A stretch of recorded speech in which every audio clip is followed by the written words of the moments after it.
प्रायोजक हैं cancer healer centre, a new beginning. Jharkhand विधानसभा चुनाव से पहले की बात हो या चुनाव के दरमियान 1,36,000 करोड़ जो कोयला मद का बकाया है केंद्रीय कंपनियों पर और केंद्र सरकार पर, उसका मुद्दा फिर एक बार गर्मा गया है। मुख्यमंत्री हेमंत सोरेन ने कहा है कि अगर झारखंड का बकाया 1,36,000 करोड़ हमें नहीं मिलेगा तो हम कठोर कदम उठाने के लिए तैयार हो जाएंगे। वहीं उनके सरकार के मंत्री, चाहे मंत्री हाफिजुल हसन की बात हो या शिक्षा मंत्री रामदास सोरेन की, दोनों ने कहा कि अगर हमारे कोयला मद का बकाया 1,36,000 करोड़ जो है अगर नहीं मिलेगा तो हम झारखंड से कोयला बाहर नहीं जाने देंगे, यानी कोयला रोक देंगे। सबसे बड़ा सवाल है कि झारखंड के कोयले से जहां पूरा देश जगमग होता है तो क्या वो देश पर एक अंधकार छा जाएगा, क्या पूरे देश में अंधेरा छा जाएगा? क्योंकि झारखंड एक ऐसा राज्य है जहां से 40% जो मिनरल्स है, जो खनिज हैं, वो पूरे देश का केवल झारखंड से उत्पादन होता है। और कोयले का उत्पादन तो होगा लेकिन कोयला राज्य से बाहर नहीं जाएगा। मुख्यमंत्री हेमंत सोरेन के साथ साथ उनके तमाम मंत्रियों ने जो कड़े शब्दों में केंद्रीय कोयला कंपनी और केंद्र सरकार को आज चेताया है कि अगर आप हमें हमारे हक का पैसा नहीं देंगे तो झारखंड से कोयला रोक दिया जाएगा। हालांकि बीजेपी के जो विधायक है वो कह रहे हैं कि इस मुद्दे को लेकर हम उनके साथ तो जरूर रहेंगे, लेकिन पहले ये बताएं कि ये बकाया कब का है, किस मद का है और कितने साल पहले का है। क्या ये यूपीए के कार्यकाल का था या एनडीए के कार्यकाल का?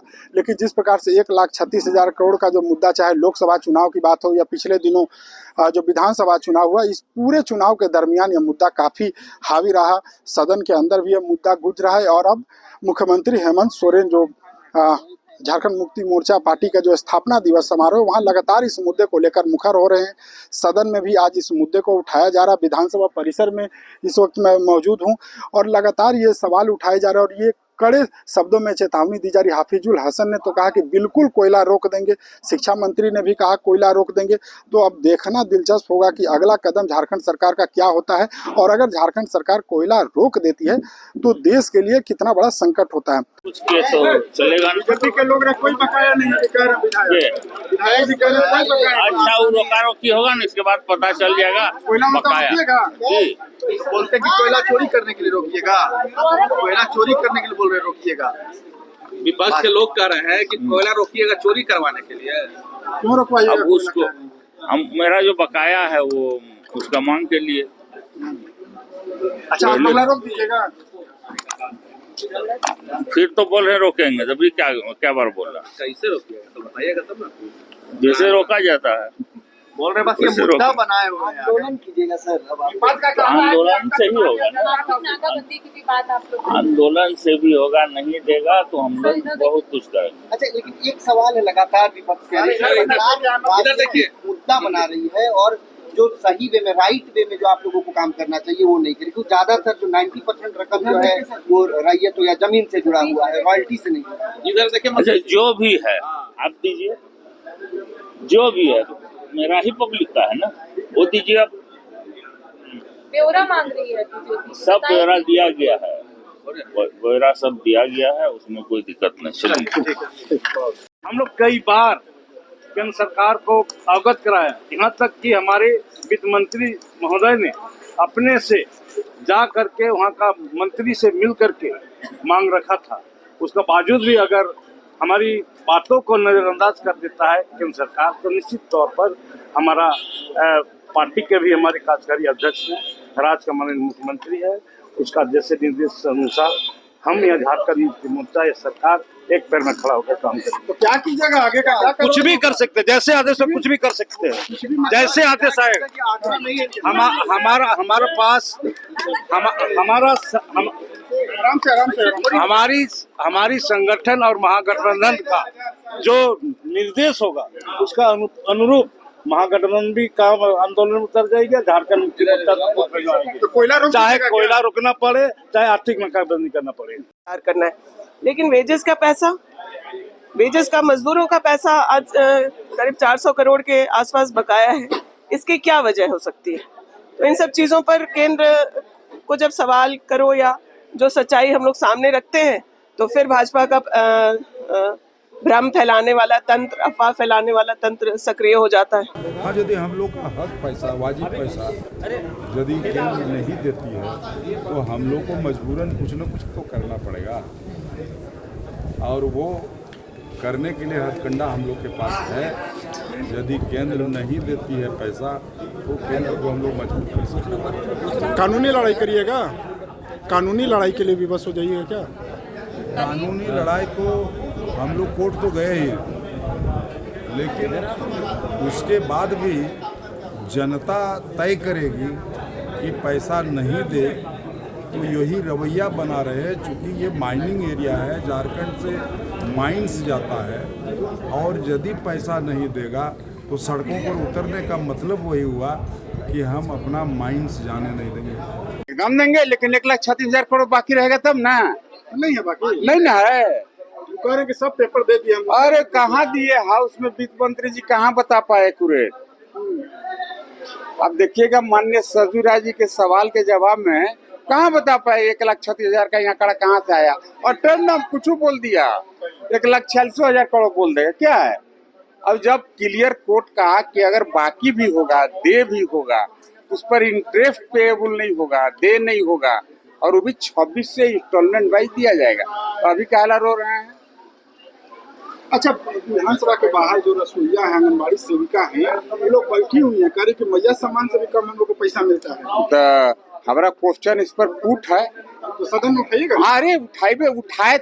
अच्छा, उठाए थे। हम बोले कि रसोईया लोग बोल रहा है कि हम लोग को बासन नहीं मांजेंगे, बासन मांजने पर मिलता है 2,000 और बिना मंजले मिलता है 2,500, तो वही में अपन नाम लिखवा लेंगे। इसको क्वेश्चन को पुट कर दिए। माननीय स्पीकर महोदय ने मंत्री जी को उस दिन कहा, अगर आप हाउस में होंगे, कहा कि आप तैयार होकर के नहीं आए हैं, इस सब सवाल का आप जवाब नहीं देने के। जवाब मिला आपको? अब पुट कर दिया ना, कल आएगा। अच्छा, कल देखिएगा। देखिए, जितनी राशि की बात माननीय मुख्यमंत्री जी कर रहे हैं, 1,36,000 करोड़ की बात, तो इनको तो किस किस मद में कहाँ कहाँ से कितना हसो है उसका ब्यौरा देना चाहिए। ये तो राग जो है, हम समझते हैं कि करीब करीब 8-10 महीना से हम लोग सुन रहे हैं, सेम रिकॉर्डिंग सेम बात वह सुन रहे हैं और सब लोग सुन रहे हैं। तो इनको तो पूरा देना चाहिए था कि कैसा बाकी है, कौन सा पैसा बाकी है, कब से उधार बाकी है कि नगद बाकी है, कुछ तो बोलना चाहिए। तो केवल ऐसे कहने से इतना बाकी नहीं होगा ना, तो कुछ भी बोल देने से नहीं होगा। और दूसरी बात है कि इसका मतलब कि ये ड्यू है कि वर्तमान है कि क्या है, कैसे हो, तो डिटेल है सो इनको बताना चाहिए। जो डिटेल तो है सो मांग रहे हैं लोग, कैसे उनको मिलना चाहिए, लेकिन इन्होंने तो नहीं कहा। इसलिए हम तो समझते हैं कि अब तो ये चुनावी ये कि एजेंडा जैसा था, तो चुनाव तो खत्म हो गया, तो अब तो उसको राग को अब नहीं अलापना चाहिए। वो लोग कह रहे कि केंद्रीय नेता मान रहे हैं, आप ही लोगों को मोतियाबिंद हो गया है, नहीं दिख रहा ना। देखिए, किसको मोतियाबिंद हो गया, वो तो ऐसा अभी जाड़ा है, सो ये कहिए कि खत्म हो गया, ऑपरेशन का भी समय खत्म हो गया, वो तो कहिए कि ऐसो अब तो हम लोग नहीं कह सकते किसको हुआ है। लेकिन जो मान रहे हैं तो उनको डिटेल भेजना चाहिए। बाद में जब ऐसे उनको मिलने का हक है तो सरकार उस पर विचार करेगी। रहिएगा ना उनके साथ खड़ा। देखिए, हम लोग तो विधानसभा में रहते ही हैं, हम लोग विधानसभा छोड़ के जाते कहाँ हैं? समर्थन में नहीं, देखिए बात है कि ये समर्थन और विरोध की बात नहीं है। उनको पहले ऐसा अपना डिटेल है सो तो ये पेश करना चाहिए कि किस राशि का कौन सा है सो हमारा बकाया है। आर्थिक नाकेबंदी कर देंगे। देखिए, मुख्यमंत्री कह रहे हैं। इसी सदन में माननीय विधायक सरजू राय जी का इसी से संबंधित एक प्रश्न आया था।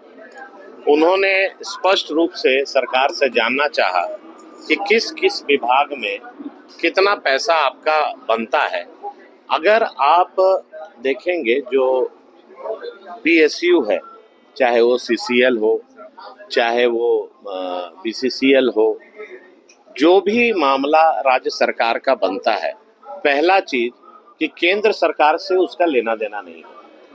दूसरा चीज कि PSU से आपका जो मान लीजिए कोल इंडिया CCL से कोई पैसा बकाया है, तो आप CCL के पास ना अपना पक्ष को रखेंगे कि भाई लैंड एक्विजिशन में ये प्रॉब्लम है, फाइन में ये प्रॉब्लम है। ये सरकार जानबूझकर, जब पहला सत्र हुआ था उसमें मैंने कहा था कि ये धीरे धीरे करके ये नैरेटिव सेट करने का काम कर रही है। सरकार ने अपने औकात से ज़्यादा बड़ी बड़ी घोषणाएं कर दी और उनको यही दिखाना है कि हम अगर कोई जो वादा किए अगर नहीं कर पा रहे हैं तो उसके लिए राज्य सरकार दोषी नहीं है, उसके लिए वो केंद्र पर बॉल फेंकना चाहते हैं। आप सभी जानते हैं कि केंद्र का इसमें कोई मामला ही नहीं है। अगर सीसीएल से आप पैसा पाते हैं तो आप सीसीएल से बात करो, आपका अगर फैक्ट है तो ट्रिब्यूनल में जाओ, हाई कोर्ट जाइए, सुप्रीम कोर्ट जाइए। लेकिन ये सरकार राजनीति कर रही है। राजनीति इसलिए कर रही है कि इनको करना धरना कुछ नहीं है, राजनीति करके केवल ये बॉल केंद्र सरकार के पाले में फेंकना चाहती है। और धीरे धीरे करके झारखंड की जनता समझ रही है कि ये सरकार के कथनी और करनी में अंतर है। हालांकि बीजेपी के जो विधायक है सत्येंद्र तिवारी, उन्होंने कहा कि इस मामले में न्यायालय का पहले ही फैसला आ चुका है कि जो भी बकाया है वो नियम तर्क के साथ मिलेगा और जो उसका स्टेप होगा उसे लीगली तरीके से फॉलो किया जाएगा। हालांकि उन्होंने कहा कि हम इसका समर्थन जरूर करेंगे, लेकिन पहले बताएं तो कि ये बकाया कब का है। केवल मुंह से बोल देने से नहीं होता, बकाया की पूरी आपको डिटेल देनी होगी, कब का है, किस मद का है, कौन से साल का है। अब देखना होगा कि झारखंड के जो कोयला मद बकाया का 1,36,000 करोड़ का जो बकाया का मुद्दा है वो कितना गर्माता है और इसका क्या कुछ असर पड़ता है। फिलहाल TV9 के लिए रांची से मैं अशोक कुमार। प्रायोजक हैं cancer healer centre, a new beginning.